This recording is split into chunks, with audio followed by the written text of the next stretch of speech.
జయప్రదం చేయండి. జనవరి 10, 11 తిరుపతిలో జరిగే పౌరకుల సంఘం 20వ రాష్ట్ర మహాసభలను జయప్రదం చేయండి. 20వ రాష్ట్ర మహాసభలను తిరుపతిలో జరిగే 10, 11 తేదీల్లో వర్ధిల్లాలి ప్రజా పోరాటాలు. పౌర హక్కుల సంఘం 20వ రాష్ట్ర మహాసభలు జనవరి 10, 11 తేదీల్లో తిరుపతిలో ఉన్నటువంటి సిపిఐ ఆఫీసులో నిర్వహించడం జరుగుతున్నది.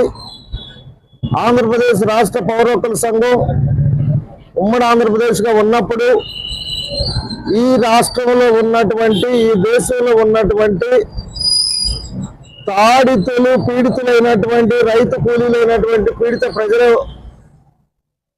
సమస్యల మీద, వాళ్ళ అవసరాల కోసం పనిచేస్తున్నటువంటి దశలో పెట్టుబడిదారులు, భూస్వాములు వాళ్ళని ఇబ్బంది పెడుతున్నప్పుడు, ఆ ఇబ్బంది పెట్టే పెట్టుబడిదారులు, భూస్వాముల పక్షాన రాజ్యం నిలబడి వాళ్ళ మీద నిర్బంధకాండ సాగిస్తున్నప్పుడు ఈ పౌర హక్కుల సంఘం పీడిత ప్రజల పక్షాన మాట్లాడాల్సిన అవసరమై 1977 సంవత్సరంలో ఏర్పాటు చేయడం జరిగినది.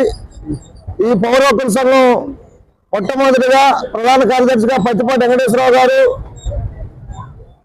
అధ్యక్షుడిగా శ్రీశ్రీ గారు, వాళ్ళిద్దరి సమక్షంలో అనేక మంది మేధావులు కూర్చొని పేద ప్రజల పక్షాన మాట్లాడాలని గొంతు అవసరం అని చెప్పేసి ఉమ్మడి గుంటూరు జిల్లాలో ఈ సంఘాన్ని స్థాపించడం జరిగింది. నాటి నుండి నేటి వరకు అనేక మంది ప్రజా పోరాటాలు చేస్తూ పౌర హక్కుల సంఘంలో పేద ప్రజల కోసం ప్రాణాలు అర్పించిన వాళ్ళలో డాక్టర్ రామనాథన్ గారు కావాలి, జాపా లక్ష్మారెడ్డి గారు కానీ, పురుషోత్తం గారు కానీ, మొత్తం 6 సభ్యులు ఈ రాజ్యాకాంక్షకు బలైనటువంటి పరిస్థితి ఉన్నది.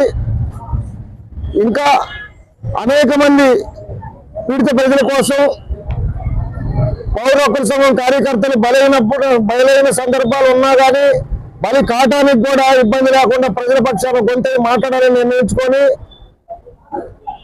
జనవరి 10, 11 తేదీల్లో తిరుపతిలో జరిగే సభను జయప్రదం చేయాలని చెప్పేసి రైతుల్ని, పీడిత ప్రజల్ని, మేధావుల్ని, విద్యార్థుల్ని, మహిళల్ని అందరినీ పేరు పేరున విధమించుకుంటూ విజ్ఞప్తి చేస్తూ ముగిస్తా ఉన్నాం.